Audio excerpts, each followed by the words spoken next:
One of the things that I thoroughly enjoy Sunday mornings is talking to brand new real estate investors. Sometimes they have nothing, sometimes they have a little, sometimes they have a lot, but all of them are part of the one rental at a time school community. This morning, we have Troy. Troy, what's going on, man?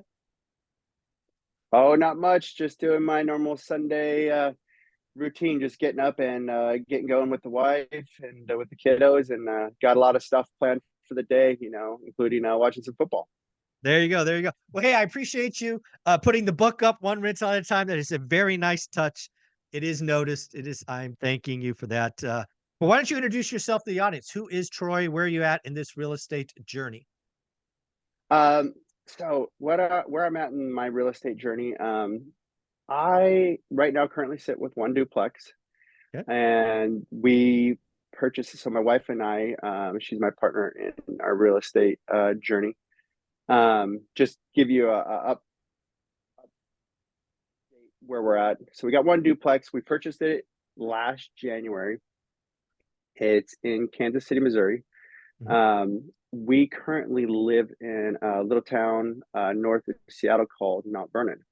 Okay. And then outside of Mount Vernon, we actually live kind of on a lake. It's called Big Lake. So we're not technically lakeside. We're the third property up off the lake. So, Okay. but we can see the lake from our master suite balcony. Um, but to get down to the brass knuckles of where and why we started our real estate journey, or why I started my real estate journey, was I would say it really all started back in 2019. Um, we'd purchased a home back in 2015. We'd started a family back in 2010, and we were living in Idaho, in Boise area, actually. That's where I'm originally from. We just were not making ends meet, and my wife got a job back in her hometown, and we had two children that were in daycare. We were, you know, paying basically a mortgage payment to put them Yeah, through daycare, they're expensive. Yeah. Yeah. and both of us went through college, had a lot of debt racked up, and so it was difficult for us at that time to make ends meet. We were like, why is one of us working when we're just that income just goes right to daycare? It would make sense for us just one of us stay home.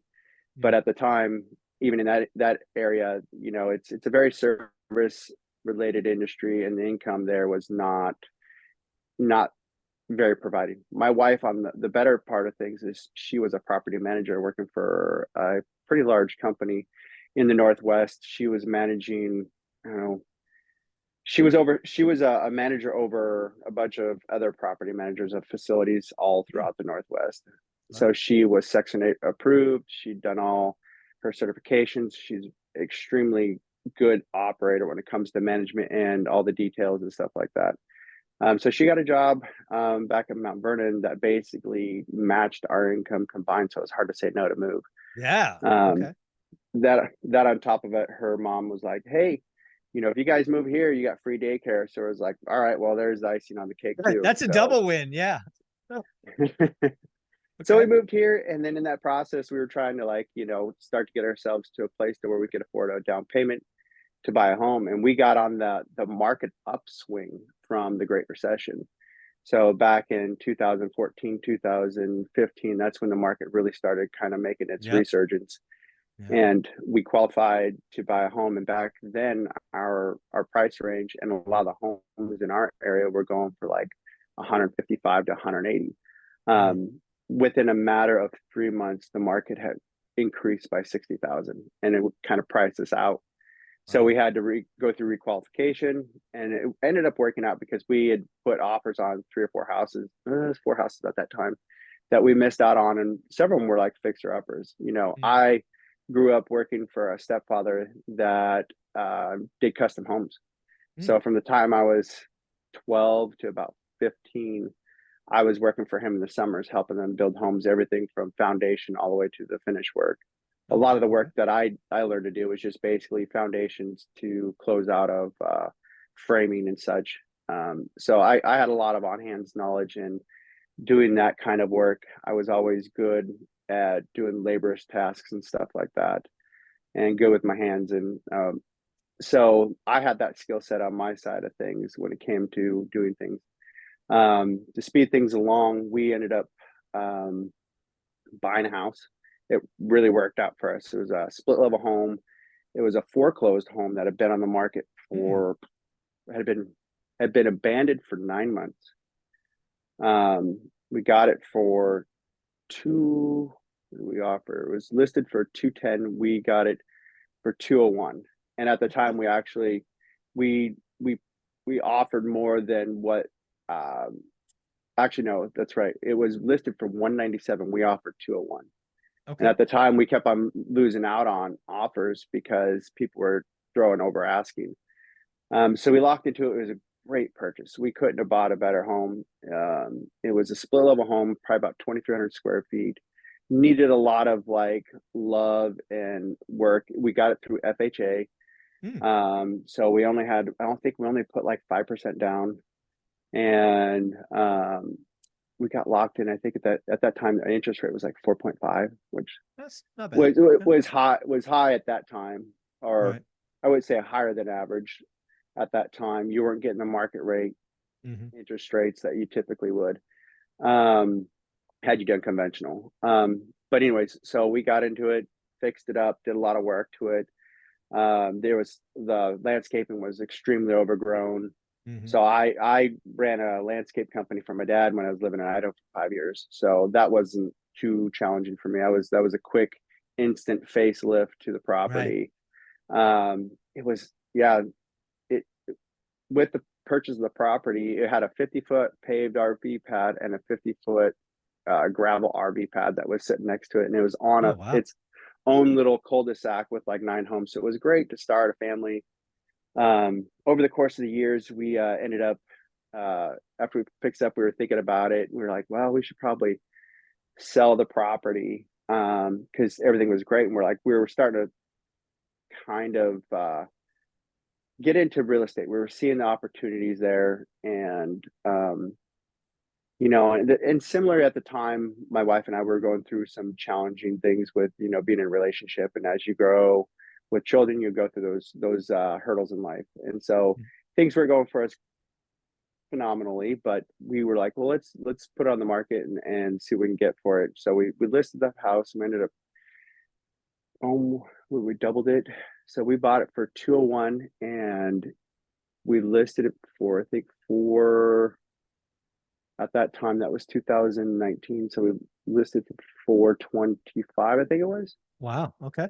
And I think we ended up settling, we reduced the price because there was a lot of houses going on the market at that time. Yeah. 19. Yeah. And And then there was our neighbor across the street from us sold theirs like 4 months earlier. So we had a good idea of what our house would comp for. And then another neighbor down the street sold theirs too, and it was similar in size, Hmm. probably 6 months prior to that. We ended up Okay. selling for 398. And Almost so a we were, double. Yeah. yes. Almost a double. Yeah. Yeah. So it was we learned instantly. It's the proof of concept of just Yeah. like seeing how And much. the beauty of that kind of transaction in those 2 years is you got to keep all that money.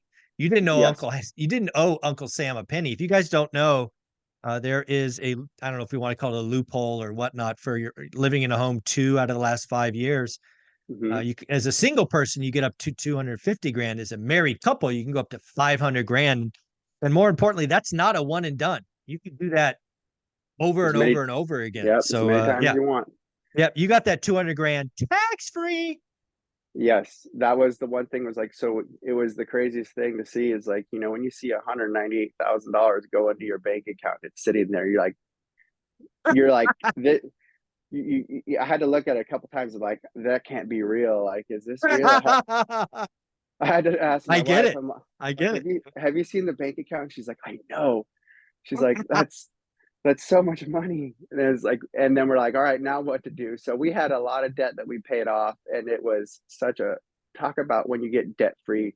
Yeah, Like, that's awesome. talk about a relief. We paid off all of our student loans. We had two loans on vehicles and stuff like that. So we ended up, after paying everything off, we were down to a little bit less than I think we were right around 100,000, Okay.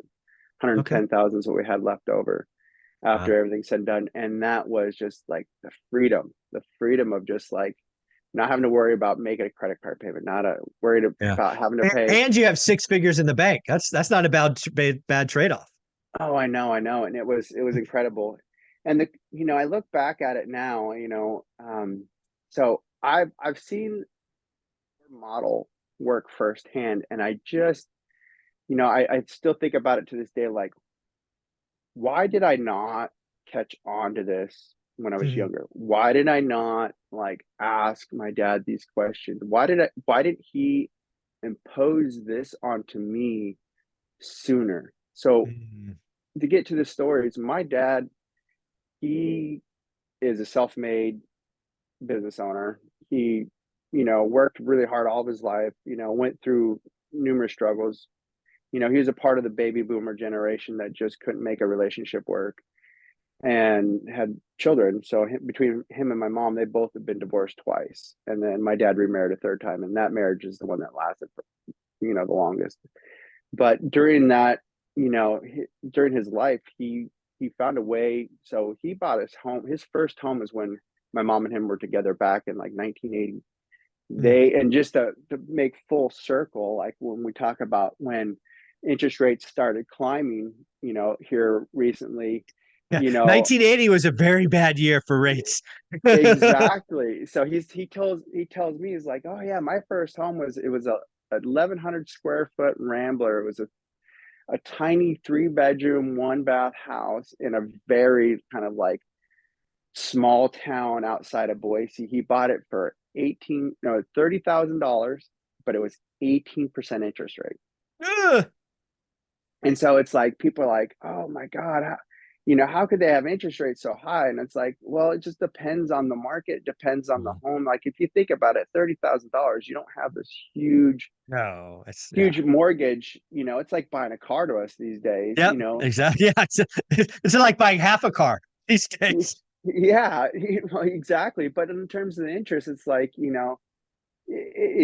so I was like, wow, that's crazy. It's like, oh yeah, I remember the interest rate being high and stuff like that, but you could still afford to make the payment on Oh, of that. course. Yeah, yeah, Could yeah. could you imagine paying 18% on a $500,000 home these days? Oh my God. No, I would rent. I would rent. Exactly. So get to my point is that my dad had accumulated homes throughout his life. That was his first home, and then later in life he went through 2 divorces, and then he ended up buying another home in a very like new upcoming area. And at the time, that area, nobody really like, it was very farm community-ish in Mhm. kind of the northern parts of Boise. Now it's the high end neighborhood in Mm. Idaho. It's called Eagle, and he bought a home from a builder, that was developing a huge subdivision of, at that time it was a phase of like, I think, 287 homes. Oh, wow. And so he was one of the first four that was built in that property. Oh, Little did good I for him. know that he told me that it's like, yeah, he's like, I negotiated with the builder, like, don't finish the basement, just have it, because it was a 3 level home. Like, I think it's right around like 2,900 square feet, 2 car garage, sit on a third acre property. No, it was a quarter acre property. It was very prototypical size for a Yeah, subdivision and cookie cutter for, suburbia, basically. And so he's like, don't worry about, doing any landscaping, just, brass yeah. bones. He's like, and Yep. he negotiated like $80,000 off of Oh, the good for him. purchase price. And then he negotiated the interest rate on that purchase of the home. So he got it for like 3.5% at the time when Mhm. interests were like, I think it was 3 point. Your dad doesn't mess around. No, he's a negotiator. So I didn't find out about this later. Mm. It's like, I'm talking, this is like he sold his home now, but I mean this is like pushing 40 years ago. Oh, okay. All right. So he bought that home, and then through his journey, he also negotiated with his boss, because he worked for the golf course, and that's why he lived where he's at, because there was a Mm. golf course surrounded by a community right there, and he was the golf course superintendent. Well, Mm. his boss, you know, he was a very savvy business owner, had multiple businesses, multiple real estate properties throughout the country. He had purchased a property that was at the end of the driving range at the golf course that was just a bare piece of land, Mm. and in a very upcoming, growing, thriving neighborhood. And he's like, well, hey, I've been here for the company for X amount of years, I think we should start talking about a salary increase. And he's like, well, the course isn't generating an income. He's like, I can't afford to give you what you deserve, but you know, if you could think of something that would work for you, let's try to find make something work. He's like, I can't afford to lose you. Okay. And so what he ended up ultimately doing is negotiating. They traded the piece of property for his Mm. salary increase. So, and they basically, it was a two, I think it was a 2 acre piece of property Nice. that he got for $30,000. And this was, I think, back in mid 90s. Yeah, it was right around, I think, 94, 95. And Okay. so that was the exchange for so he did a deed of sale, Hmm. basically gifted it to my dad. My dad held on that property for about 2 years, turned around, subdivided it, and sold it for 120. Dad's pretty savvy. I like it. So then he took those two property, he took that the sell of that property, and then he rolled that income over into buying two properties, two very good properties, just kind of out like in the western side of Boise.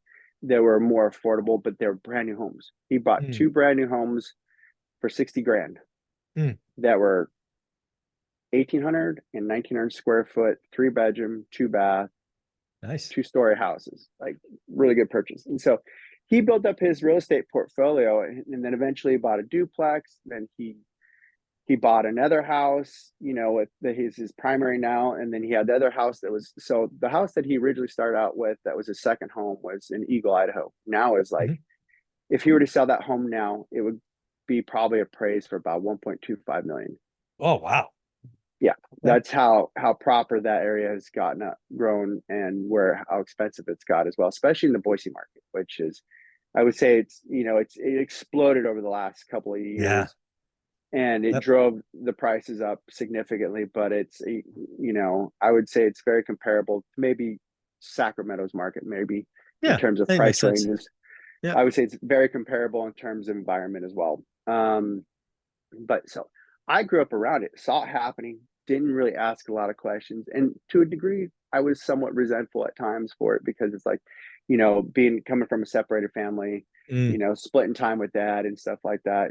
And so, he was super busy. It was work. He was working on his Mm. houses. He is property manager himself. Did all of his renovations. He's done it all. He's like, Mm. oh, I'm not going to pay for anybody to do it. He knows how to do it. So I saw that stuff, and he's put all the sweat equity into it. Yeah. And the benefit of, I see it now, and I'm just like, man, why did I not see this then? Why did I not see this? Because I saw what he did, and so just to like full circle, and like he knew it was he always told me, he's like, well, those houses are going to be my retirement. Yeah. And I was like, well, that makes sense, because he wasn't invested into much of a 401k at the time, and he Yeah. wasn't getting like a pension or anything being a golf course superintendent. And so now that later in life, he's been retired for better part of 10 years now. Mm. He walked away from he ended up starting up a landscape company. He become very successful, kind of sold it off, tried selling it off. But he didn't ever have to worry about it. He Yeah. The real estate took care of him. So now he's basically living off of those. They're all paid off. Every Mm. single one of them's paid off. And he didn't understand the leverage of having debt on those houses, and he didn't honestly care. You No, know, he it he's got was a it good was life. yeah. Sounds like. So, if you're making 120 plus a year off your income of your Yeah. investments, why could you not complain? Yeah. You If you're know, making 120 off rentals and spending 65 or 70, life's good, man. Life's good. well, his own home's paid off, so he doesn't Yeah. have he It's doesn't got no have expenses. hardly any expenses other than his hobbies and stuff. And it's like, it's funny. He's like, Yeah. yeah, he called me the other day, and he's like, yeah, I bought a motorhome. And I was like, oh, what'd you get? And he's like, oh, I went down to the Bish RV, and he's like, I got this this new RV. It's like, I negotiated it. I talked them down. They wanted like, 76,000 on it. And I was like, I got it down to like 64. It's like they wanted to ask, they offered all these warranties and this and that. And he's like, I was just, then they wouldn't let me pay cash. They wouldn't let me pay it all off right then and there. Ah, He's like, he's like, he's like, well, I don't care about it. He's like, well, yeah, but here, if you make a couple payments, then you get your warranties, and then on top of that, it just keeps the service on and stuff like that. He's like, so I let him have their way. So I ah, pay. I paid it half down, and he's like, but I don't want to have to make any payments. He's like, I just told him if you guys are going to charge me an interest or anything like that, you're going to, it's like, yeah, this is no dice. He's like, that's why I yeah, want to pay it up front. And so it's, when you have that kind of capital just to like yeah. buy things, and it makes it tough for us as his kids. What do you buy someone who can buy whatever they want?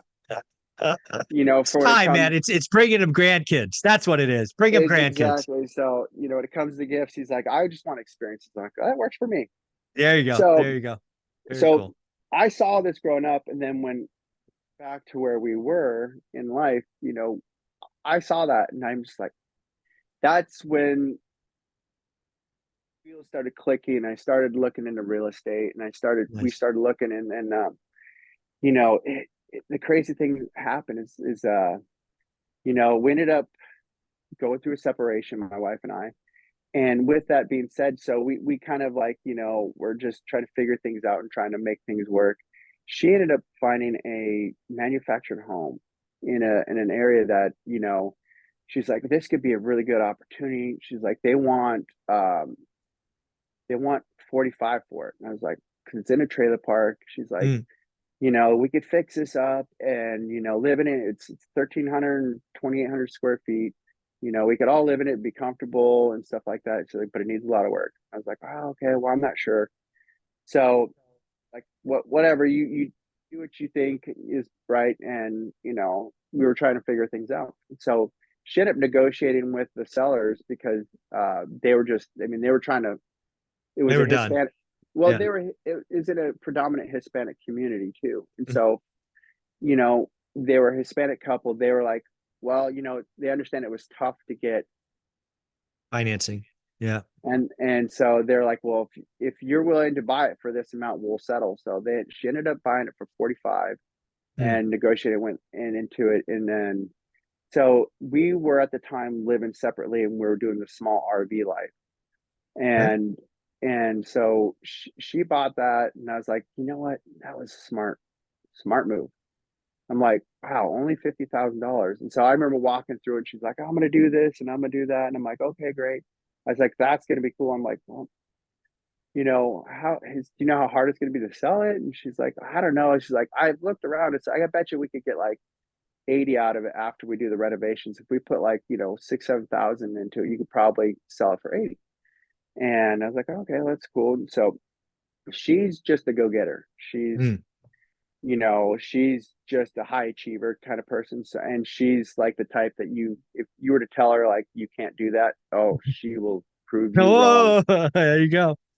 I like that. She'll prove you wrong, and they will. I mean, it doesn't matter honestly what it takes to. I mean, when it comes to like operating tools and stuff like that, she'll find a way to make it work. And if it might be scary for her at first, because I remember showing her how to run a chop saw once when we were working on our last house. We were doing the LVP, and she's like, I don't know, it's scary. It's not that bad. Just as soon as you start getting in, just make sure your hands are clear from it and that you're cutting Put your just hands right. there. Exactly. And it said if it starts binding up, just let go of the trigger. Whatever you do, just let go of the There you trigger. go. Just let it go, walk away, and always Yeah. wear safety glasses. Eyeglasses. Yeah. Safety glasses. Yeah. So it's crazy. So she got into that for 45. Um and she put probably about 12,000 of our money at the time into it. And she just was like, I couldn't see the picture of it. And at the time, we were still trying to work things out. She Mm. went ahead and renovated this double wide is what it was, and redid the kitchen, put all new cabinets in it, redid the flooring. What else? She repainted it. Um, she redid one of the bathrooms, pull the vanity out, put a new vanity in, put butcher block on the vanity.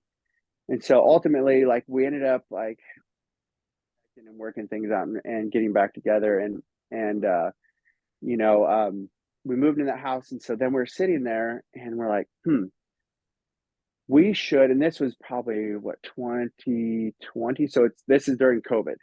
Yep. So at the time during COVID, like, I was working for FedEx and I was a essential worker. I'd worked the entire time during COVID and I was working long hours. And so that's another reason why she had the time to work on it too. Mm-hmm. And she was essential as well because she worked for a chiropractor's office. Mm. So, but her time was more flexible. She was working part-time. She renovated that place. And then, so what we were thinking is, like, I told her, it's like, you know what? I'm not on the deed of purchase on this property. Mm-hmm. So what if I buy the property from you and I get a loan out on it? Mm. And she's like, that actually could work. So we both did the research. We found that there was like 3 major lenders that provide financing on manufactured homes. Mm-hmm. Warren Buffett is like one of the Yep. biggest providers of lending on manufactured homes. He He is. saw a need. He's like, hey, nobody's creating lending for this. It's Yeah. a huge market. There's Affordable homes, baby. Yep. Yep. That's right. millions and millions of manufactured homes out there. It's like, people need lending on. It's like, how? So they start up companies. So I contacted the mortgage company. I think it was a 21st Mortgage, something like that. I think is Okay. what it was, that provides it. So I contacted them, said, hey, I'm looking at buying this manufactured home. What could I get for it? And they're like, well, what do they ask? What is the seller asking for? And I was like, well, shoot. I looked at the comps in there and I was like, there was one that went for like 135. I was like, well, she's listed for, one 105. What could I get a loan for 110? And they're Mm. like, okay, well, let's run your credit and we'll get back to you. And so they ended up everything out the door. I got lending on it for 108.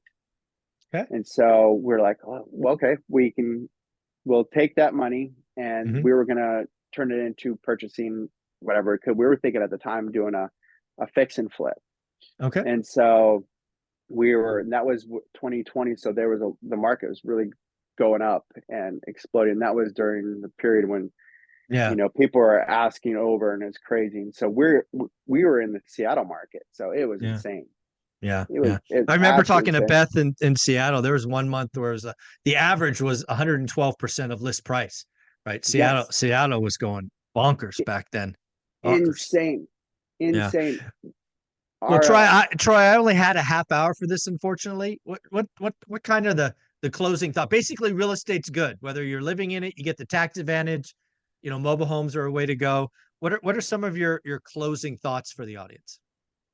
I would say that, what, just pour into as much information as you can in terms of real estate. Yeah. There's never a better time to get involved in it and learn what you can.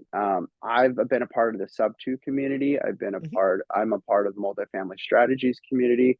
I joined the school community because for me, it was like, well, it's $20 a month. Like, Mhm. to be quite honest with you, Michael, like, I have your book sitting right here. I met you at the meetup in Vancouver, Washington. Had Yep. you and your wife sign it for me Yeah. at the meetup. So it's I would say for anybody that's in the school community, anybody that's watching this channel that stumbles across it, like, join the school community. It's $20 a month. Like, I've been a part of a lot of communities, and the biggest thing when it comes to real estate is being connected, having the Yeah. ability to network with people, asking the questions, being on a Zoom meeting with you, with Yeah. Dion, with Millennial Mike, with Matt, the lumberjack landlord, with Frank, old guy RE, through accountability groups, Yeah. the school community of talking through the forums. And it's the same thing with multifamily strategies. I'm with that group as well, and I can communicate and network with all those guys that are trying to build Yeah. a multifamily community.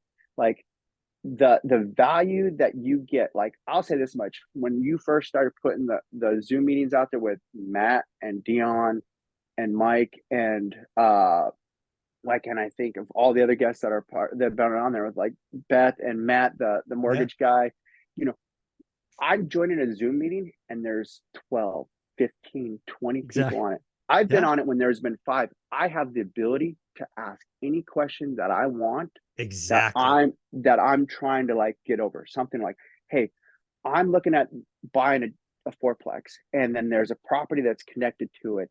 How would I go about acquiring that, and what can I do for development? You Hmm. know, and Matt, would tell me, or asking Matt and lumberjack landlord, like, hey, I have tenants, and this is what's going on with it. Like, I have the ability to just ask, and having So that with awesome. guys that are that successful, it's invaluable because outside of that, your only opportunity is either being on Facebook or being Hmm. on the message boards and asking somebody, and you're not interacting with them face to Right. face like you and I are. Like, Yeah. so that It's that is it's so powerful. It's yeah. When I think about the school community, the $20 is there not because I need it, but it keeps away the haters and the trolls. But yeah, I'm creating weekly value, new content, giving you access to millionaires. This thing's gonna blow up. That much I know. We're gonna grow the middle class because we're just gonna keep being good people one day after another. We're gonna have to do a phase 2 of this, Troy, because I know there's more to your story, and I want to oh, get a there part of is. that. We will remember where we stopped. You got the trailer for 108, as I recall. We'll find time to do number 2. Okay. Sounds great, Michael. Appreciate it. Thank you. Take care. Later.